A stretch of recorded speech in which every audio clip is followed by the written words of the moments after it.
Marmot is just chowing down. And we'd like to tell you buenos dias. It's day 22.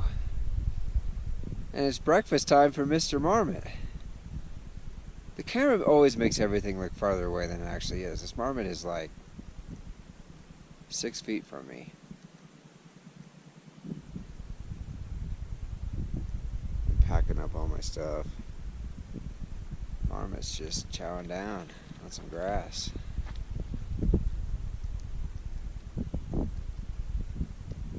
Anyway, beautiful campsite, beautiful sunset last night.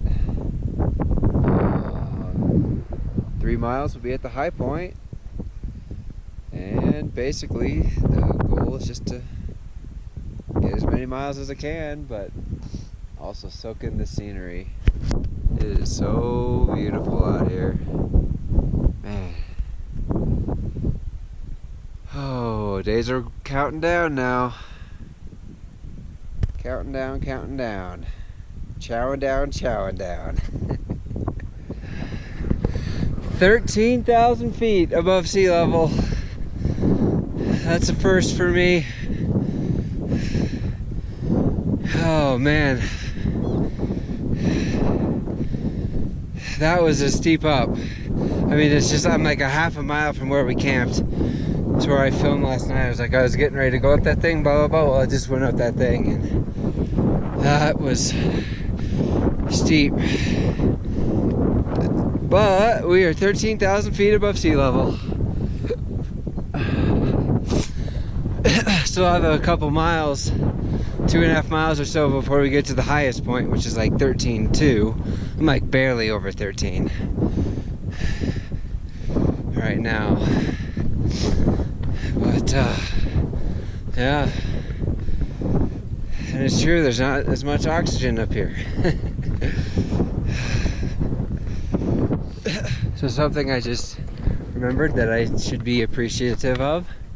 Today, I got to put on dry shoes in the morning. And I got to pack up a dry tent. That's the first time that's happened since probably the day going into Salida. Yeah. That's definitely something to be thankful for. And somehow, well, I mean, I did kind of think about it a little bit, but it's been a long stretch of wet shoes. So I'm sure it won't last long, but I'm feeling appreciative of it right now. Anyway, starting to get up towards the high point, not too much further, I don't think, maybe a half mile. The high point, 13,271. So now I guess we have to make some dumb cliche joke that it's all downhill from here. Yeah, Austin and Seneca were up here when taking a break when I got up here. So there's new stuff to see.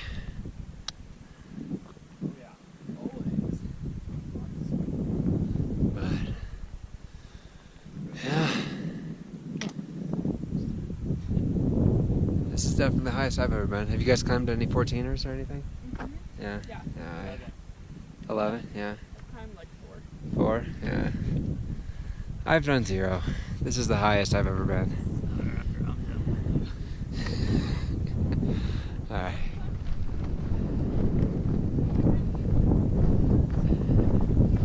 Nice shot on the way down from the high point. Man.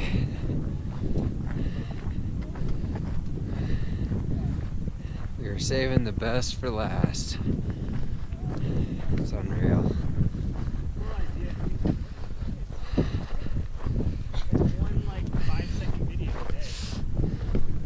And this area right here is Carson Saddle, which is the end of segment 22, beginning of segment 23. It's interesting how like out west the segments stop running into major highways, major trailheads, and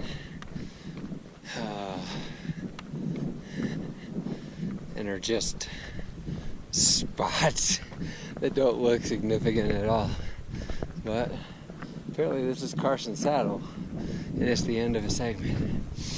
So we're on to segment 23 on day 22. Alright, we had a pretty long steep down from the high point, and sure enough, right after that we've turned and had a pretty good climb up to this pass here. But the view back out this way is pretty nice, although we've heard some thunder. The skies where we're headed look pretty good. I don't think the storm's moving that way, but we'll see. There was a water source back a while. I sat and had an early lunch. It was like 11:30. I was feeling pretty hungry, so ate quite a bit, and hopefully I'll be good to go for a while now. But for now, it's up to this pass. Alright, we made it up. And once again, greeted by some pretty awesome mountains. Those are pretty far away though.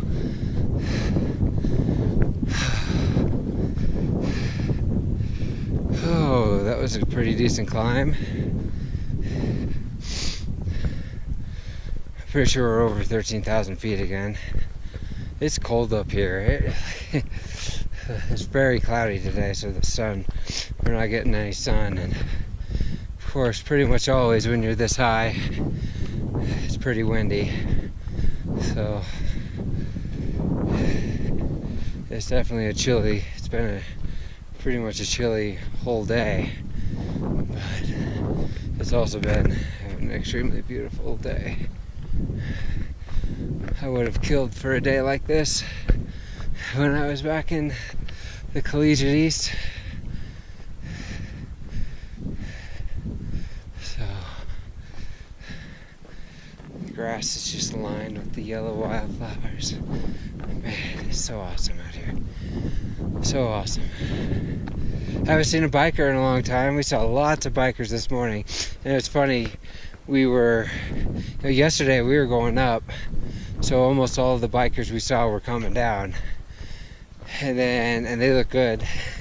But then today, after we get over this highest peak and we start descending, that was a long up for the bikers.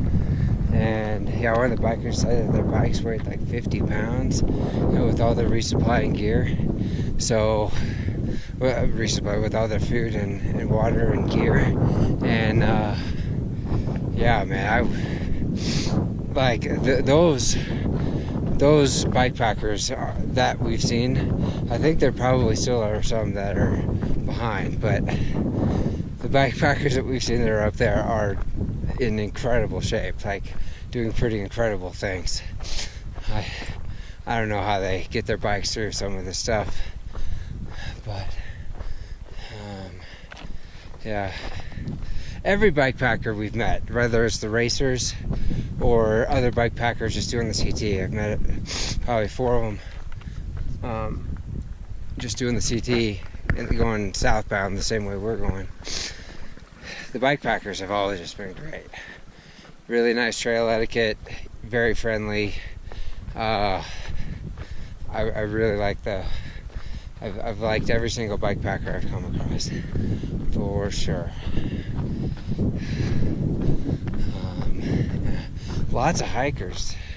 Like we kind of all of us that went into Lake City at the same time, all of it, there was 9 of us at the hostel in Lake City,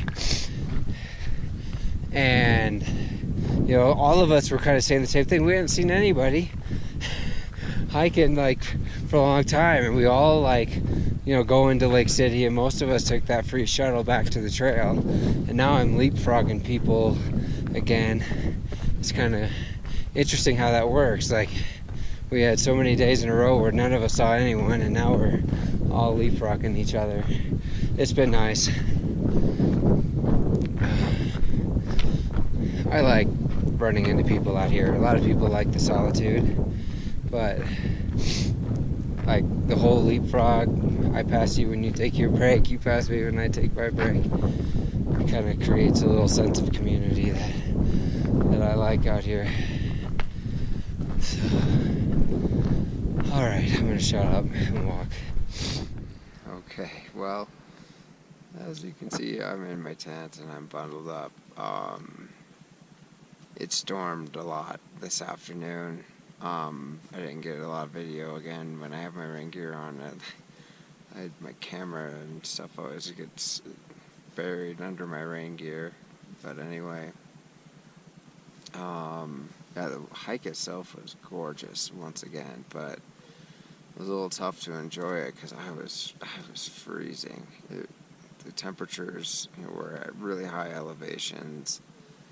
The temperature dropped. We were above tree line all day, so there's no escaping, like seeking shelter from the elements at all. You just have to kind of either hike through it or whatever. There was one part where we were pretty high near a ridge and some thunder started getting louder, so I kind of was bunkered down off the trail, downhill a ways with a couple of bikers who were riding in the race. But yeah, so yeah, shortly after that I got, once it started letting up a little bit, I kept moving on and I ran back into Seneca and Austin, and they were talking about going a little bit past the end of the segment, but the storm, there was more storms out in that direction, and as we were hiking along in that direction, we found a flat spot, and we decided to just take it. I think they were maybe thinking about potentially moving on if it got better, and it definitely seems like the weather's not too bad right now. It seems like it's not raining. It was raining earlier, but it's really windy. It's still cold. I'm done today. So the mileage we did today was 17.9 miles. 17.9 obviously is a lot less than kind of what I normally would be doing on a full day of hiking, but I wanted to get warm. My feet were soaked. So yeah, so our streak of having dry feet at camp ended at 1. Feet were soaked. It's just windy, cold, rainy, and it looked like if we kept going it was going to be more of that. And we saw lightning strikes up ahead as well. That was probably, those lightning strikes we saw are probably way past where we were actually going to end up going, but hopefully we'll get better weather tomorrow. But I think it's still a lot more, maybe even a whole other, another whole day of above tree line hiking, which presents really incredible views, especially this part of the state, but you're kind of much more dependent on the weather as far as kind of how your body's feeling and so on. So that'll do it for day 22. We're probably like 3.5 miles to the end of segment 23, and then we'll start segment 24, which is where the avalanche debris is, the really bad avalanche debris, so that'll be interesting. I'm assuming we'll, if the weather is good, almost entirely, I think we'll be going through that tomorrow, so it'll be interesting to see. Anyway, I don't think I'm moving until the morning. Anyway, so yeah, that's all. Buenas noches.